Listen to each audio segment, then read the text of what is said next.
A les darreres setmanes hem vist com els esdeveniments s'han accelerat a l'Afganistan. Després de l'anunci de la retirada per part de Biden de les forces nord-americanes, el govern de Kabul va acabar desfent-se i els talibans s'han fet amb el control de tot el país. Malgrat que en el vídeo anterior on vaig tractar aquesta qüestió ja vaig anunciar encertadament alguns dels escenaris i esdeveniments que s'han acabat produint, crec que és important fer un follow-up i revisar com la situació pot tenir un impacte no només pel país i per la regió, sinó a nivell del conjunt del sistema internacional. Per fer això, he decidit fer-ho en un format diferent, amb una conversa amb dos convidats. La primera és la Marta Granados, que recentment s'ha graduat aquí a Nova York de Relacions Internacionals, que és experta en el Pakistan i en les noves rutes de la seda i sobretot també que va fer les seves pràctiques a la missió de Nacions Unides de l'Afganistan i per tant coneix una mica la situació de primera mà. L'altre és en Marc Ibáñez, que fa poc va acabar el seu màster a la Universitat de Yale. Ell és investigador i consultor en qüestions de política econòmica i també en la relació transatlàntica entre els Estats Units i la Unió Europea. Recentment també ha escrit força sobre aquestes alternatives occidentals a la Belt and Road que darrerament s'està parlant. Amb ells dos vaig conversar sobre quin és l'escenari que ens quedarà després de la retirada de les forces occidentals de l'Afganistan i quin impacte té pel conjunt de l'ordenació del sistema internacional. Soc Miquel Vila i en parlem avui a com funciona el món.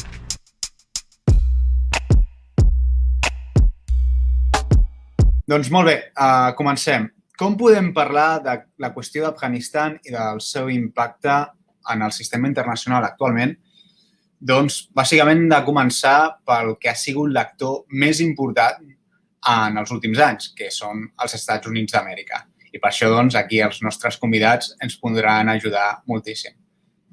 No sé, com veieu vosaltres, com considereu que la missió d'Afganistan i sobretot el desenllaç de l'Afganistan dels Estats Units en aquest territori tindrà un impacte en la política exterior d'aquest país en els propers anys? Jo crec que realment l'Afganistan o la sortida de les tropes americanes a l'Afganistan no tindrà un impacte massa gran pels Estats Units i la seva posició al món. Ja feia anys que realment se sabia que el govern afgà no acabaria col·lapsant. Només era qüestió de temps. I crec que ja havia un cert consens a l'establishment polític a Washington de que només era qüestió de temps que els Estats Units sortís i que la guerra d'alguna manera s'acabaria perdent i que no hi hauria cap govern democràtic a l'Afganistan. Llavors, com afecta això als Estats Units? Crec que la sortida de l'Afganistan no afectarà la posició dels Estats Units al món. El que sí que crec que afectarà la credibilitat americana al món ha estat aquests últims dies, aquestes últimes setmanes i com s'ha portat a terme tota l'evacuació. I totes les imatges que hem vist de l'aeroport, de com els Estats Units o Joe Biden ha posat a ciutadans americans en perill. I no només a ciutadans americans, sinó a ciutadans dels principals aliats dels Estats Units, com països europeus, França, Alemanya. I jo crec que la imatge pels Estats Units és molt dolenta, però també ho és per la OTAN. Però a part d'això, crec que hem de pensar que realment les tropes americanes que hi havia a l'Afganistan, el seu objectiu era a l'Afganistan. O sigui que sortint de l'Afganistan, realment estratègicament, els Estats Units no perden una presència estratègica a l'Àsia Central o al subcontinent indi. Perquè, com dic, aquestes tropes només es dedicaven a mantenir l'estabilitat a l'Afganistan, no tenien un objectiu d'amenaçar o contrarrestar el poder xinès o rus a la regió. Per tant, estratègicament, i als Estats Units estratègicament a l'Àsia Central i en aquesta regió d'Euràsia tampoc té masses interessos. Per tant, que ara marxin no afecta la seva posició en aquesta regió, perquè, com dic, no tenen aquesta regió no és prioritària. El que sí que els pot beneficiar és que ara aquests recursos els destinaran o a casa o a l'Àsia Pacífic. Al mar de la Xina Oriental, Xina del Sud, no sé com és la traducció, però els destinaran a contenir el poder xinès a l'Àsia Pacífic. Així és com ho veig. Sí, jo tinc una visió bastant semblant a la que té la Marta, si bé amb algun matís. És a dir, la prioritat que ara hi ha a Washington és sobretot la competició entre grans poders i és poder fer front a la Xina i és poder dedicar-se específicament a la Xina. I el que hem estat veient amb les guerres que hi ha hagut a l'Orient Mitjà, la d'Iraq i la d'Afganistan, és que l'exèrcit americà s'ha centrat en una guerra de contrainsurgència, contra milícies, que realment l'han apartat i han invisibilitzat l'augment en importància i en poder de la Xina. I 20 anys després d'estar perduts en el Mitjà Orient, ara ens hem donat compte que la Xina està emergent com un rival i com un competidor. Només per posar un exemple, els marins americans, que els marins són, diguem, la part de l'exèrcit que fa els desembarcs, diguem, en platges, és un exèrcit, s'ha convertit en un exèrcit, amb el que ells diuen un exèrcit de terra bis, perquè realment l'únic que fa són intervencions a terra, ja no fa desembarcaments marítims. Però el que impactarà més no és la sortida, que la sortida estava, diguem, prevista, Obama volia sortir, Trump volia sortir i Biden volia sortir, però és el com s'ha fet i la debilitat que s'ha mostrat. És a dir, vist des de Beijing, el que ara està veient és, ostres, la crisi financera, l'atac al Capitoli, i ara aquesta sortida en la qual no han pogut estructurar un país de 4 pastors i es veu, això el que realment es veu és la debilitat americana i el que veuen els xinesos és, aquest és el nostre moment, aquests estan realment perdent poder a una velocitat. I la sortida aquesta d'Afganistan realment el que posa una mica en dubte és quin és el rol de les aliances, perquè hem vist que els Estats Units està actuant de manera unilateral i no veurem el curt plaç que els Estats Units deixi NATO, deixi l'OTAN, l'Organització del Tractat de l'Atlàntic Nord, ni ens abandoni. Però sí que veurem un dels Estats Units que pren més decisions en el seu interès propi i que ja no fa de policia del món com va poder fer entre la Primera Guerra d'Iraq i fins ara. Amb la qual cosa, cada país haurà de tenir els mitjans per poder defensar els seus interessos. Jo crec que aquest és una mica el resum del que està passant. Jo crec que això que diu el Marc es resumeix amb la frase que va dir el Biden amb el seu speech l'altre dia, que no estem disposats a lluitar per un país que no vol lluitar per ell mateix. O no estem disposats a lluitar per gent que no vol lluitar pel seu país. La sortida de l'Afganistan ja acaba de posar en dubte, si no estava posada en dubte ja, aquesta idea del nation building i de la promoció de la democràcia, que va estar tan de moda arrel dels atemptats de l'11S. És bàsicament aquesta idea que els Estats Units, amb el seu poder militar, sobretot, podia anar pel món escollint els règims que no li fossin favorables, enderrocar-los i posar un govern democràtic, liberal, que estigués en línia amb els Estats Units diplomàticament. I crec que s'ha demostrat que aquesta idea no ha triomfat a cap dels països en els que els Estats Units ha tractat de posar aquesta idea en realitat. Sigui Afganistan, sigui Iraq, Líbia... I per mi aquesta retirada de l'Afganistan ja acaba de demostrar que aquesta idea ha anat de derrota en derrota. Sí, però això està molt bé, això que apuntes del tema del nation building. Però, clar, ara estem parlant de l'Afganistan i podem dir, mira, l'Afganistan, doncs, com a mínim sí que és cert que van aconseguir acabar amb els camps d'entrenament dels terroristes, eventualment van acabar pillant el Bin Laden, que estava al Pakistan, quan el van agafar, però que és el que va dir en Biden, no? Que han aconseguit evitar nous atacs que hagin sortit des d'aquella zona que hagin acabat impactant a territori nord-americà. Però, clar, si posem en perspectiva el marc ampli del que s'ha desenvolupat durant tots aquests anys, clar, no és només Afganistan, és tota la primavera àrab. I aquí en Biden també s'ha de dir, ell va ser vicepresident del govern que va impulsar moltes d'aquestes intervencions, com per exemple la de Líbia, i és important també doncs, tenir això en compte, no? Perquè sí que és cert que ara s'està discutint quin grau de responsabilitat té. Pot dir, entre cometes, que ell no va tenir responsabilitat de com es va articular la missió de l'any 2001,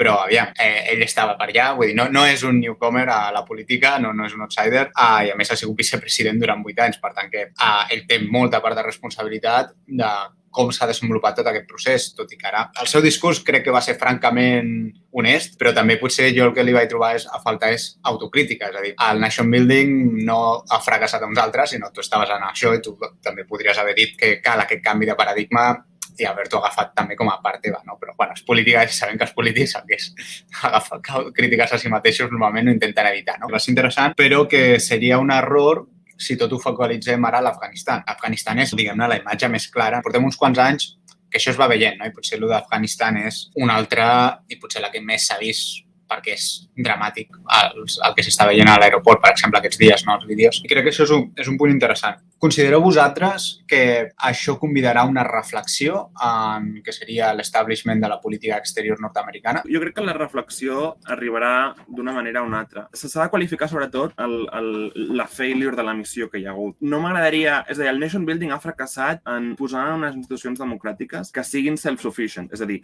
que elles soles es puguin mantenir dintre del país sense suport exterior. Però la missió ha sigut molt efectiva en assegurar els drets de les dones, assegurar que hi hagi més escolarització, que les persones puguin anar a la universitat. És a dir, que s'han donat moltes oportunitats i moltes llibertats durant 20 anys a moltes persones. I amb això jo crec que la missió no ha fallat. Simplement que el país com a tal no pot mantenir-se, no pot mantenir la roda no gira sola. Necessites algú de fora que et giri la roda, perquè no ens entenguem. Esperem que hi hagi una reflexió a l'establishment de política exterior americana sobre això. Però com que també és veritat que el focus ara canvia del Middle East i del podem canviar règims a siguem més pragmàtics i com ho podem fer perquè els xinesos no tinguin tant poder, potser no li dedicarem el temps necessari a pensar què ha passat, com hem arribat aquí, què hauríem d'haver canviat. Jo no estic segura dels beneficis que la intervenció americana ha portat per les dones i pels drets humans a l'Afganistan.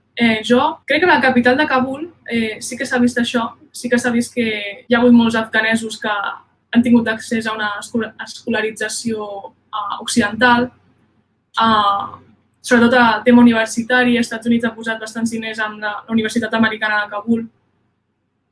I crec que a la capital sí que s'han pogut veure beneficis per les dones, pels nens, sobretot, com dic, tema d'escolarització.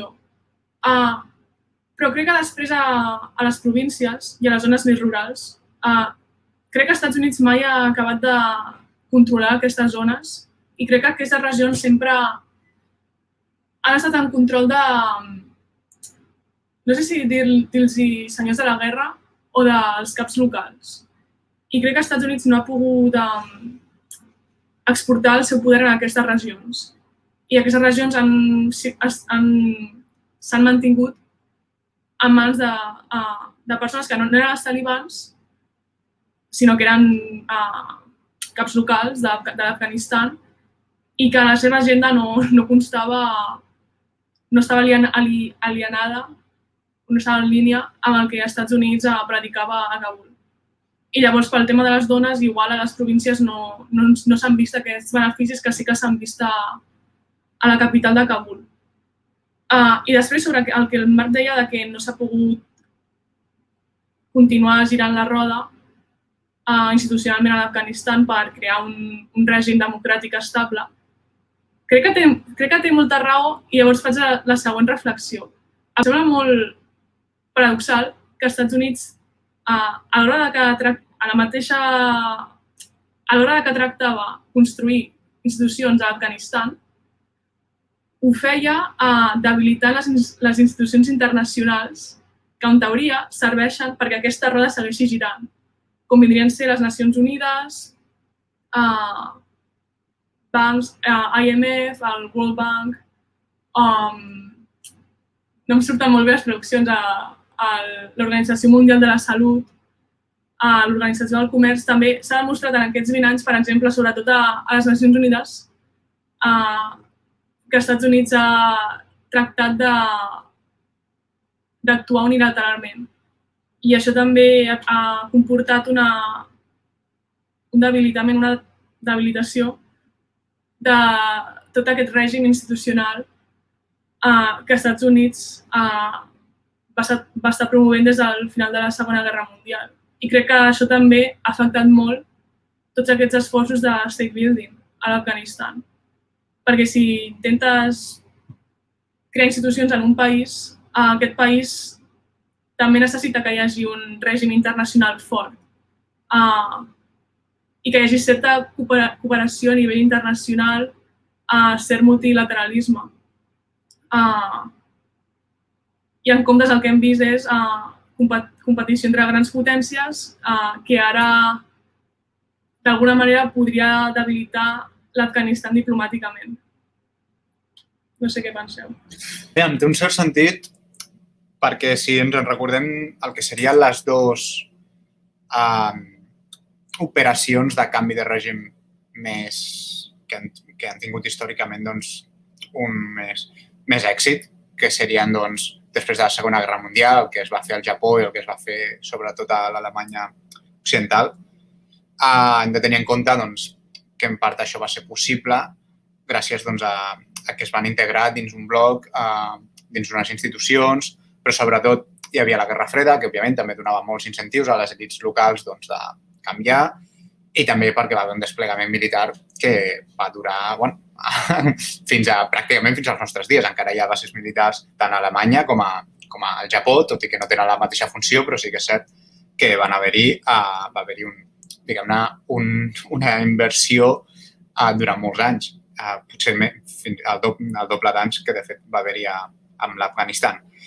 I sí que és interessant perquè un element important va ser poder integrar aquests països dins un bloc d'aliances, en aquest moment també més militars, però en el cas de l'Alemanya occidental encara es va veure més clar, no? El que seria la Unió Europea, el que seria tota la història de l'OTAN i, a més, òbviament, de la ONU. I és important veure, malgrat que en aquell moment era una època d'un món dividit, però sí que és cert que dins del seu bloc aquests dos països estaven molt integrats dins les seves estructures que va generar aquest bloc. Això potser seria un element important. Però també alhora és interessant veure el que plantejàveu de la feblesa de la identitat afganesa, de la nació afganesa com a tal. És a dir, i la seva divisió interna i que hi ha unes estructures de poder que, de fet, hi ha alguns mapes que vaig estar mirant l'altre dia, que van canviant, però, per exemple, el que són els territoris controlats per l'Aliança del Nord, ni a l'any 2000, és a dir, ni quan els talibans controlaven tot el territori de l'Afganistan, controlaven aquells territoris. És a dir, que hi ha zones de l'Afganistan que realment en els últims 40 anys han estat controlades per la mateixa gent, independentment de qui governés a Kabul.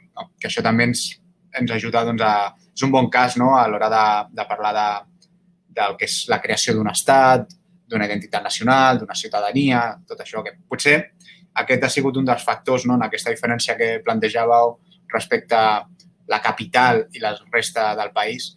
Potser és un dels factors importants a tenir en compte i bé, crec que tots els casos de l'Orient Mitjà ens ajuden molt a reflexionar sobre aquests factors, que potser a Europa els estats estan més consolidats, tot i que ja sabem que hi ha les seves històries a tot arreu, però sí que a l'Orient Mitjà potser és fora dels contextos occidentals on no hi ha hagut els mateixos processos, és a dir, per exemple, hi ha altres països que sí, Iran, malgrat els canvis de govern que ha tingut, sí, hi ha una identitat molt forta perquè, de fet, va ser un país que no va ser mai colonitzat, que va ser un antic imperi, etc. Fins i tot altres països, Turquia ha passat les seves, el canvi dels otomans als turcs va ser certament traumàtic, però que tenen una certa continuïtat històrica entre ells i, per tant, tenen identitats més consolidades. En canvi, sí que veiem tota la zona Iraq, Síria, Afganistan, etc., on les coses són més complexes i podem veure paral·lelismes en els diferents conflictes i desenllaços. Ara m'agradaria passar, si voleu, a parlar una mica dels veïns de l'Afganistan. Quin ha sigut el rol? Per exemple, s'ha parlat molt de Pakistan, s'ha parlat també aquests dies de la Xina, el Marc també ho estava comentant, Rússia, Iran, fins i tot, també ha sortit, sempre està a totes les quinieles. I era una mica com veieu el rol l'actitud dels veïns de l'Afganistan en aquest conflicte i sobretot en la resolució d'aquestes últimes setmanes. Sí, a veure, jo crec que hi ha diverses... És a dir, l'Afganistan, pel sud, diguem, té dos principals veïns, que són el Pakistan i Iran, i pel nord el grup de repúbliques exsoviètiques i la Xina. Llavors, Pakistan, a nivell... Pakistan, diguem, té una frontera bastant gran amb Afganistan i realment és una frontera que és molt mòbil pel grup Pashtun. És a dir, abans hem parlat de les diferències... És a dir, Afganistan és un país format per multiplicitat d'etnicitats, és a dir, els Pashtun, els tajics, els hazares i 4 o 5 més. Llavors, els Pashtuns realment es mouen molt entre Afganistan i Pakistan perquè comparteixen el grup ètnic. Llavors, Afganistan era un país que amb els talibans era molt pròxim a Pakistan, perquè els talibans els va crear Pakistan. Amb el canvi a l'Aliança del Nord, Afganistan s'estava aproximant una mica a la Índia i Pakistan ho veu tot per la seva competició amb Índia. És a dir, el que no volia era acabar com un sàndwich per Índia. És a dir, que Índia estigués a la dreta i a la seva esquerra. Llavors, el poder guardar i poder donar amagatall a tots els talibans, el que li dona la possibilitat és de poder fer un cop d'estat que tornen els talibans amb el qual s'assegura el control efectiu d'Afganistan. Aquest és, diguem, l'interès principal dels pakistanesos. Els xinesos, en canvi, la frontera que tenen amb Afganistan és la frontera de Xinjiang, que és la regió dels uigurs, que són els musulmans que estan internats en camps de reeducació. I antigament, amb el període anterior dels talibans, Afganistan, el partit islamista del Turquistan, que és un grup terrorista que actuava a la Xina i que és un grup terrorista uigur, tenia una base d'operacions també a l'Afganistan.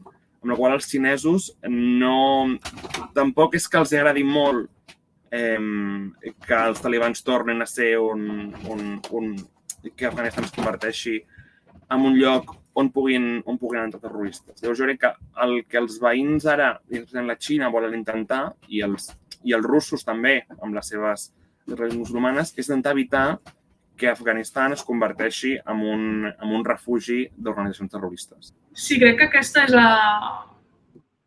la gran prioritat de tots els països de la regió, realment. Que Afganistan no es converteixi en un refugi de grups terroristes. I sobre el tema del Pakistan, jo tinc la sensació que tant el govern pakistanès com l'exèrcit del Pakistan no tenen... Realment no els importa tant que siguin els talibans els que estiguin al poder com que sigui un règim que no sigui amic de la Índia. Mentre a l'Afganistan hi hagi un govern que no tingui relacions massa properes amb la Índia, jo crec que el Pakistan ja estarien contents amb aquest status quo. O sigui, la gran prioritat estratègica del Pakistan vis-a-vis l'Afganistan és que no hi hagi un règim que s'alinei tant amb la Índia que l'Afganistan s'acabi veient encerclat entre la Índia i aquest Afganistan proper a la Índia. Després, sí que és cert que la societat pakistanesa tenen certa simpatia cap als talibans per un tema de sentiment antiamericà que va sorgir arrel de l'11 de setembre, que es va aguditzar arrel de l'invasió a l'Afganistan i a l'invasió de l'Iraq. Però, si us recordeu, és que Pakistan ha estat jugant aquest doble rol entre els talibans i la presència americana a l'Afganistan des del 2001. Si recordeu, l'Osama Bin Laden estava amagat en un complex a Abbottabad aquell dia el 2011, quan els Estats Units el van trobar. I aquell lloc estava molt proper a una base militar de l'exèrcit pakistanès. O sigui, això parla molt d'aquest doble rol que el Pakistan ha estat jugant. I em sembla molt interessant tots els diners i els recursos que els Estats Units ha estat invertint en el Pakistan, sobretot amb el tema contra terrorisme, perquè ara, 20 anys més tard, el Pakistan ha sorgit com aquest gran aliat de la Xina i ara l'Afganistan estarà un altre cop jugant aquest rol de suport a l'Afganistan. En aquest cas, per ajudar la Xina a estabilitzar aquest territori. I jo crec que s'ha parlat molt de l'interès de la Xina en termes dels recursos minerals que l'Afganistan té i encara ningú no ha explotat. I si bé és cert que probablement Beijing tindrà un interès en aquests recursos, per mi el principal interès de la Xina és estabilitzar el país. I jo crec que aquesta estabilització la portarà en termes econòmics, fent inversions en clau ruta de la seda a l'Afganistan. I crec que serà, en aquest sentit, crec que el Pakistan serà clau. I crec que al Pakistan li pot obrir moltes portes a la Xina, sobretot en clau talibana. Perquè la Xina porta bastants mesos i diria que fins i tot anys parlant amb els talibans per arribar a acords per realitzar projectes de ruta de la seda en territori controlat pels talibans. I els talibans sempre han estat bastant a favor d'aquestes inversions per construir infraestructura. I jo crec que ara els pakistanesos poden fer una mica de brokers al Pakistan. Però també crec que serà difícil perquè el CPEC, que vindria a ser el corredor de la ruta de la seda del Pakistan, també està patint bastanta xenofòbia i estan havent bastants atacs terroristes contra treballadors xinesos que estan construint aquests corredors cap a la Xina.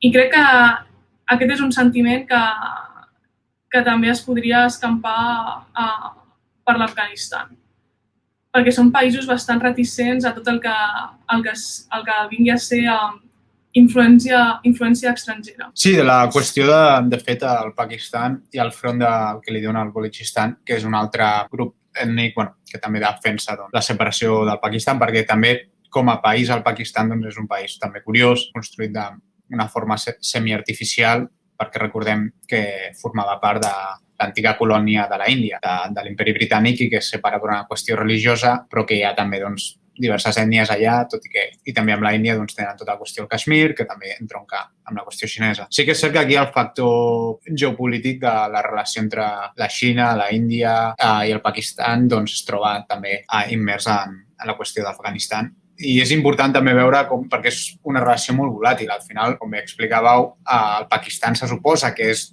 també aliat dels Estats Units o s'ha suposat durant molt de temps. Em recorda de vegades a la qüestió de Turquia, tot i que fins i tot Turquia és més clar el seu valor estratègic, sobretot contenir Rússia. En el cas del Pakistan, cada vegada costa més veure-ho pels Estats Units, però imagino que també hi ha una certa política més enllà de llaços o interessos construïts, el fet és una potència nuclear, al cap i a la fi, millor, per poc que sigui, millor tenir-los amb una certa proximitat que no pas simplement trencar totalment la relació. Però sí que he llegit molts articles que anaven molt en aquesta línia des dels sectors dels Estats Units, de política exterior, fins i tot militars, dient, de fet, que l'amenaça real pels Estats Units en aquella zona és Pakistan. Crec que era un almirall de la flota nord-americana, crec que es diu Stavridis, o ara no estic pronunciant bé el nom.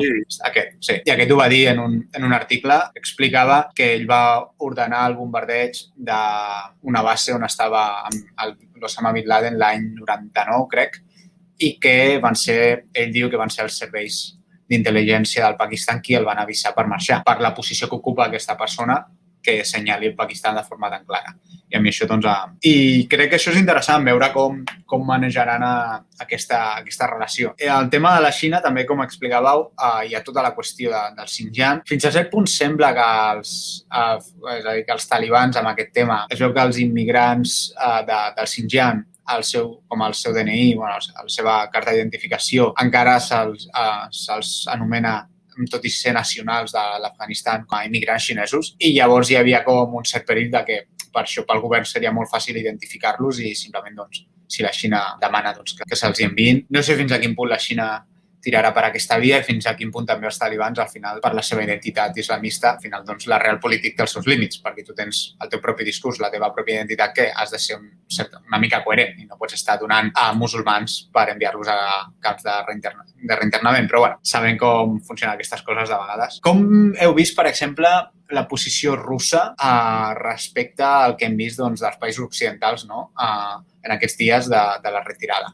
Sí, jo crec realment que els russos tenen una política exterior i Sergei Lavrov és el millor diplomàtic que existeix en aquest moment i la seva política exterior es resumeix en buscar una oportunitat per fotre els americans, trobar-la i explotar-la. És a dir, això es resumeix la política exterior americana, és pure realpolitik contra els americans. I és a dir, els russos tenen una història a Afganistan, és a dir, ells van estar 10 anys i van marxar amb la cua entre les cames amb una posició bastant més precària que la dels americans. És a dir, el seu puppet state es va quedar 3 anys al govern, després que ells marxessin, però vull dir, ells no van aconseguir estabilitzar el país en cap moment. I això que els americans sí que ho han aconseguit fins a un cert nivell.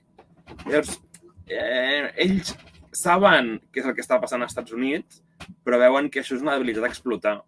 Llavors, el que estan fent ara, intentant reconèixer el règim taliban, bàsicament és intentar explotar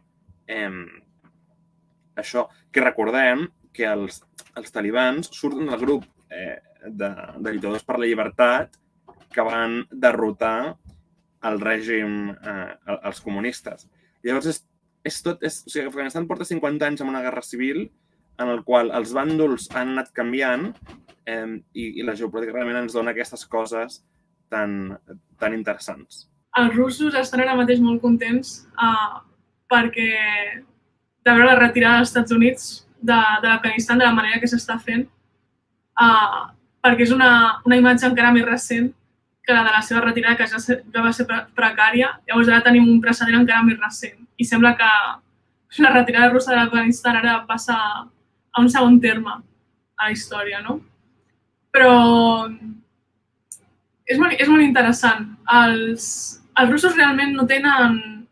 L'interès que tenien a l'Afganistan era que per termes logístics als Estats Units, o sigui, per portar totes les seves forces i els recursos a l'Afganistan, Washington havia de cooperar amb el Pakistan, però també amb les repúbliques exsoviètiques de l'Àsia Central, que tradicionalment han estat molt properes a Moscou. I aquesta presència diplomàtica dels Estats Units i aquestes activitats logístiques militars a l'Àsia Central incomodaven a Moscou. Llavors, ara que els Estats Units es retira, això ja deixa de suposar una certa amenaça per Moscou. Però ara amb la retirada, la principal prioritat de Rússia serà com la principal... serà la mateixa que té Pequín, que és que el terrorisme o grups terroristes no transformin a l'Afganistan amb la seva base d'operacions. Sobretot en clau per Rússia, sobretot en clau del Caucas i de les repúbliques exsoviètiques de l'Àsia Central. Però més enllà d'això, realment, Rússia té bastantes poques prioritats a l'Afganistan. És més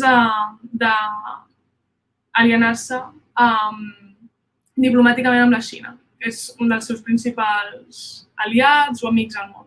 És interessant això perquè, clar, contrasta sobretot a nivell d'imatges i en l'època que vivim avui dia, doncs, les imatges i corren per internet, per la xarxa superràpid, contrasta molt el que vam veure la posició russa o la posició xinesa, que ells no han evacuat les seves ambaixades, és a dir, continuen com estaven, amb el que hem vist al món occidental, sobretot, no? Els Estats Units marxant en helicòpter, ambaixades europees quedant desertes i que anessin els treballadors afganesos i no saber que els seus jefes havien marxat, el desgavell, i les imatges tan dures que s'estan veient a l'aeroport.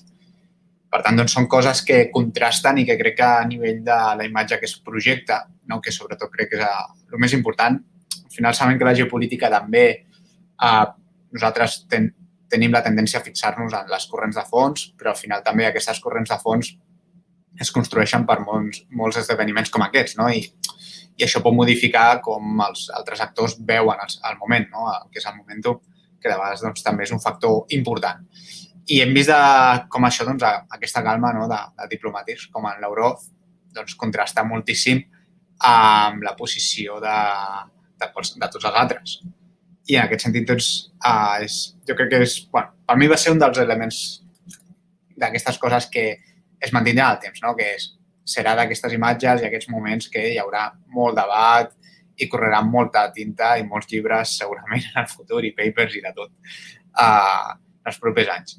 I això crec que doncs, és important i aquí m'agradaria ja enllaçar també amb una altra qüestió que en aquests últims anys doncs, s'ha posat en qüestió, no? Que és l'aliança o la relació transatlàntica, com la desfeta d'Afganistan, els possibles fluxos de refugiats que poden anar cap a Europa, doncs poden tenir un efecte també en aquesta relació entre la Unió Europea, els països de la Unió Europea i els Estats Units. Jo crec que realment, és a dir, Afganistan, jo quan vaig començar a sentir parlar de la sortida d'Afganistan, va ser el gener de l'any passat, i era com ho resoldrem, això?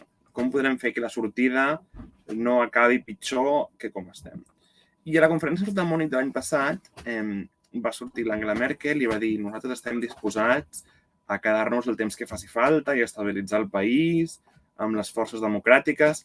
El subtext d'això era no volem immigrants. Com podem fer que això no es torni amb una onada de migrants? Però la Merkel no era l'única que es volia quedar. Els anglesos es volien quedar, els italians, els turcs es volien quedar. I aquestes forces no s'han pogut quedar, bàsicament, perquè ells sols, sense el suport americà, no tenen les capacitats logístiques ni les capacitats de transport aeri per poder mantenir una missió a milers de quilòmetres de distància ells sols. Necessiten l'imperialisme americà i les forces estadounidenques per poder mantenir aquestes operacions. Llavors, el que ens hem donat compte, o espero que ens hem donat compte, és que si volem poder fer les nostres operacions, que, per exemple, en el cas de Líbia que hem mencionat abans, és a dir, Líbia, els americans Obama no volia entrar a Líbia. Líbia va ser una operació del Sarkozy, que volia entrar a Líbia, va aconseguir que els anglesos es sumessin a entrar a Líbia, però durant la missió de Líbia ni els francesos ni els anglesos, que són els millors exèrcits europeus, tenien míssils per bombardejar Líbia, perquè el que es va fer a Líbia va ser una no-fly zone que no permetés volar. Llavors, els americans van tenir que portar i deixar míssils per poder atacar a Líbia. En la qual jo crec que aquí ens hem donat compte realment que podem dir que és quasi un altre moment Suez. Al moment Suez ens hem donat compte que no podíem actuar sense els americans i aquí ja ens estem donant compte que no tenim capacitats per actuar sense els americans i els americans ja no els importa, ja no els importem. O ja no volen lluitar les nostres guerres. Llavors, la pregunta és, a nivell transatlàntic, això què implica? No hi ha hagut moltes ganes, als Estats Units no hi ha suport per el que li diuen l'Strategic Autonomy. Quan tu parles amb algun decision maker del Pentàgon sobre Strategic Autonomy, es riuen a la teva cara i diuen no, això no passarà mai. Europa no serà mai independent. La pregunta, i el tema del projecte europeu és que el projecte europeu ha passat perquè l'han imposat els americans. El projecte europeu nosaltres no ens l'hem cregut mai, sempre se l'han cregut els americans abans que nosaltres. Llavors, la pregunta és una cosa que no es creuen els americans, podrà passar? Jo crec que aquesta és la principal pregunta, perquè ara ens hem donat compte que si no ho fem, realment no té sentit tenir un exèrcit espanyol o un exèrcit francès o un exèrcit belga que puguin protegir les defenses costeres europees, però si no podem enviar un portaavions a l'altra punta del món, potser no té gaire sentit. No sé com ho veieu vosaltres.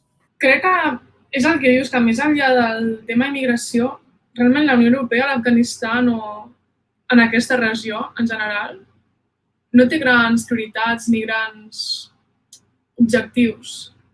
I, clar, aquestes paraules de la Merkel també em fan preguntar fins a quin punt la idea aquesta de l'estate building ha calat a la Unió Europea o entre els països europeus. Fins a quin punt s'arribarien a plantejar establir una força militar per tractar de construir un govern o a l'Afganistan o a qualsevol país del món. Si realment la Unió Europea també s'arribaria a plantejar aquesta idea de la promoció de la democràcia per mitjans militars. Que crec que aquesta idea no ha triomfat a la Unió Europea. No sé, ara que es plantejaven quedar-se a l'Afganistan, no sé fins a quin punt aquesta influència nord-americana també ha pogut permear la política exterior d'altres països, com per exemple a França, a l'Àfrica, també s'han pogut veure algunes d'aquestes idees en pràctica.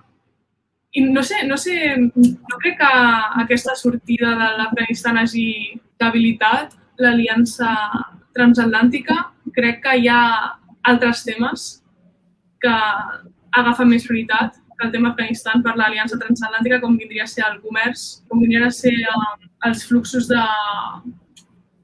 teira, la vigilància cibernètica, tot el tema de Snowden que fa uns mesos va tornar a les notícies. Però no crec que l'Afganistan pugui afectar les relacions entre Washington i Brussel·les perquè hi ha temes que són més prioritaris i que poden afectar més el day-to-day entre Europa i els Estats Units.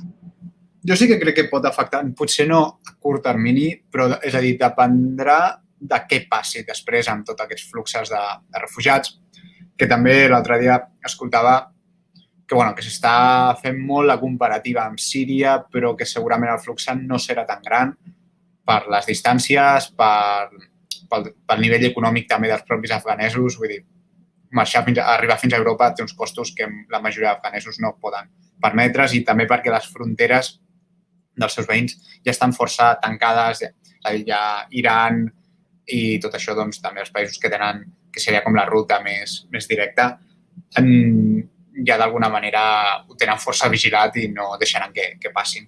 Però sí que és cert que, recuperant potser tot el debat de l'autonomia estratègica, sí que s'ha vist que molts governs, com per exemple Merkel, s'ha queixat força de com s'han fet les coses, però a l'hora de la veritat tampoc ha proposat enviar més tropes europees per mirar substituir els nord-americans a la regió. És a dir, i segurament els països europeus no acceptarien això. Això el que crea també és una major dependència de Turquia, que Turquia sí que s'ha quedat. De fet, és un dels pocs països que està emetent visats per poder viatjar directament per afganesos i jo crec que Turquia aquí serà un actor important a veure perquè guanya més força el seu paper com a, diguem-ne, guardià de l'Orient Mitjà per la banda de l'OTAN, tot i que, òbviament, té la seva pròpia agenda, no? Però és important i també aquí es veuen les diferències també sobre què vol dir autonomia estratègica, perquè un dels problemes que hi ha és que segurament no tots els països de la Unió Europea tenen la mateixa definició.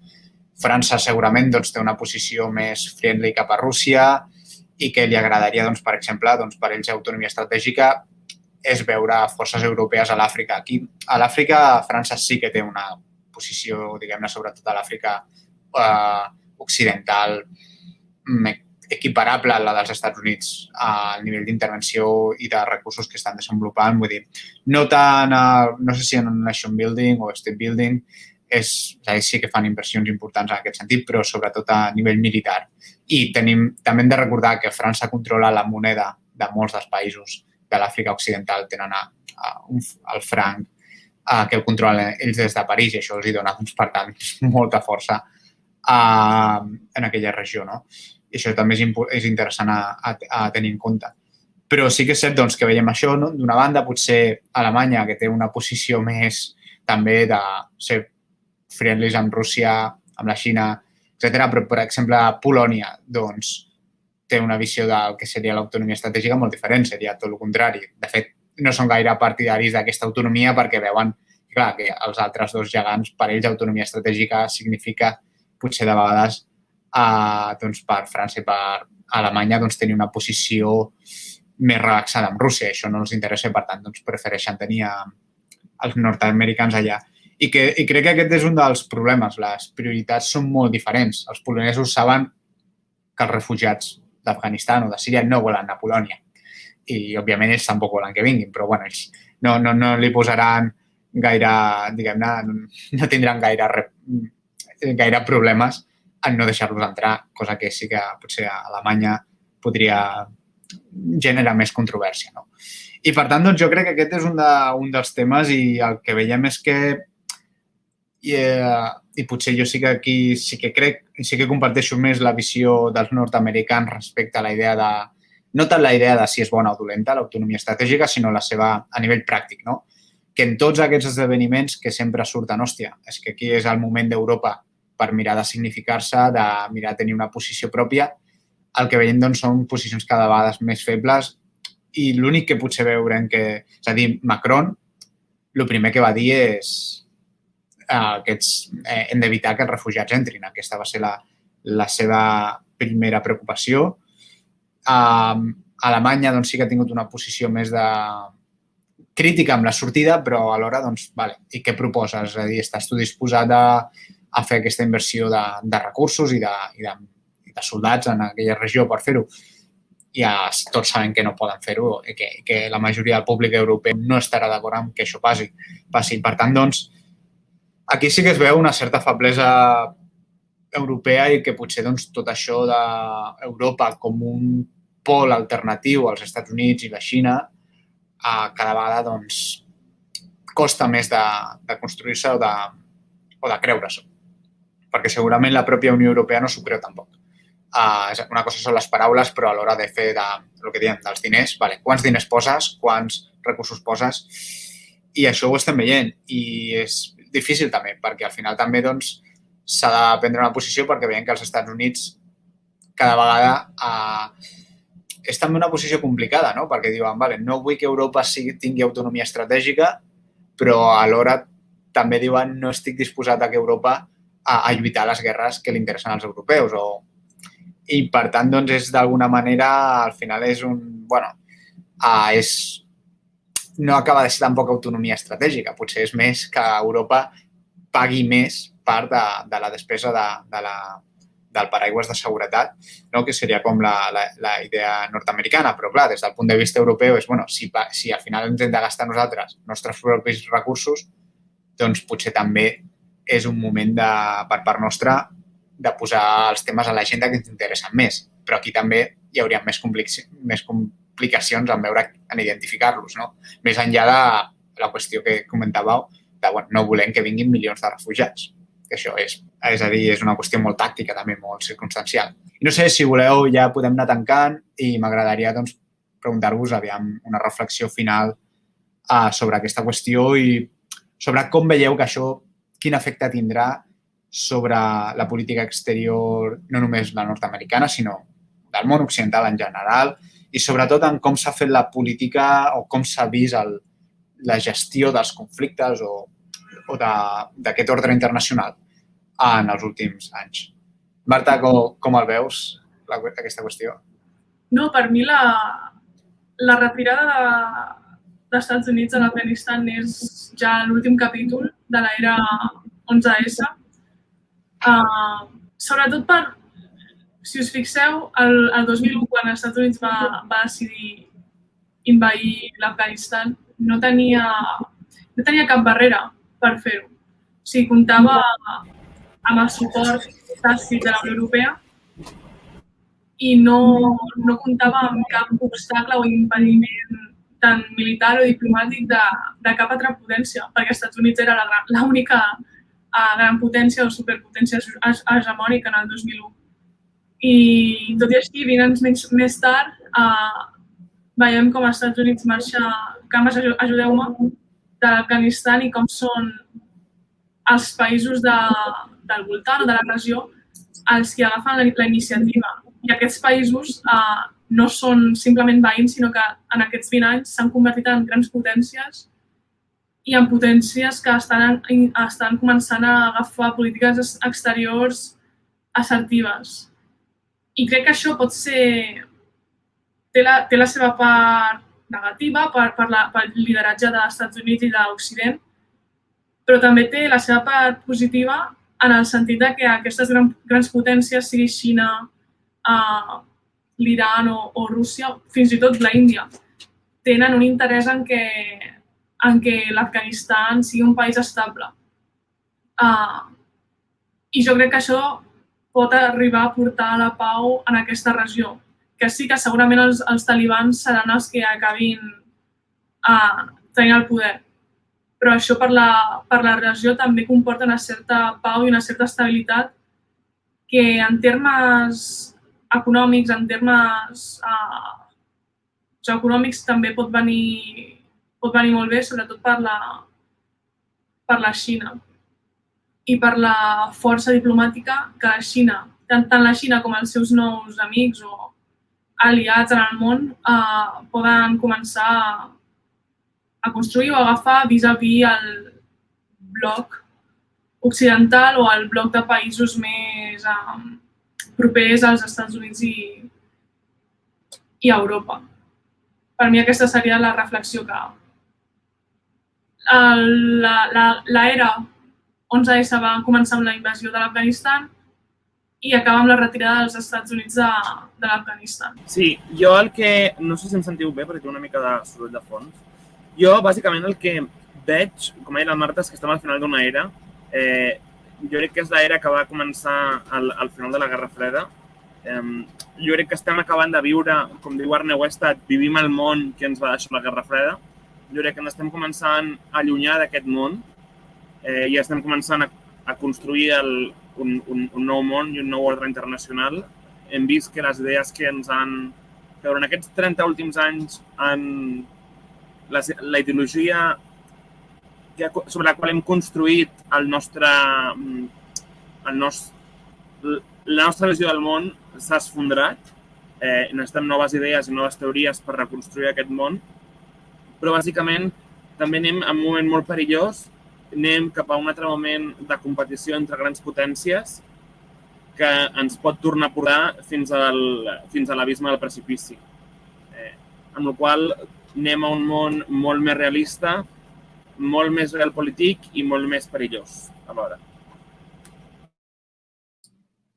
Molt d'acord amb els dos. De fet, això crec que seria com la gran reflexió que dèieu, la fi d'una època, d'una manera, com ho interpretem, d'una manera o una altra.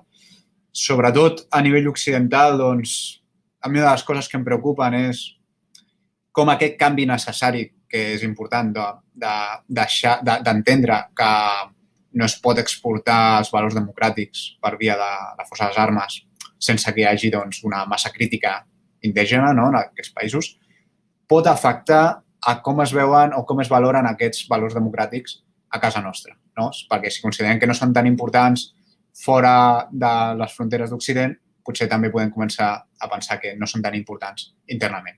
Jo crec que veure com es fa aquesta balança i el que hem vist els últims anys apunta una mica en aquesta direcció, com s'equilibra tot plegat i com ho podem treballar en el futur, però sigui com sigui, és la constatació d'aquest món multipolar que ja està aquí i que és aprendre a viure amb ell i com gestionar-ho i, òbviament, com també apuntàveu tant tu, Marta, com Marc, que calen nous debats, noves idees per mirar de fer front a aquests reptes i evitar que acabem com, per sort, no vam acabar durant la Guerra Freda. Moltíssimes gràcies als dos, la veritat, ha sigut una conversa molt interessant i crec que, hòstia, està molt bé, m'ha agradat fer això. Aviam si en el futur, també al canal miraré d'anar introduir altra gent i tenir aquestes converses que estan molt bé.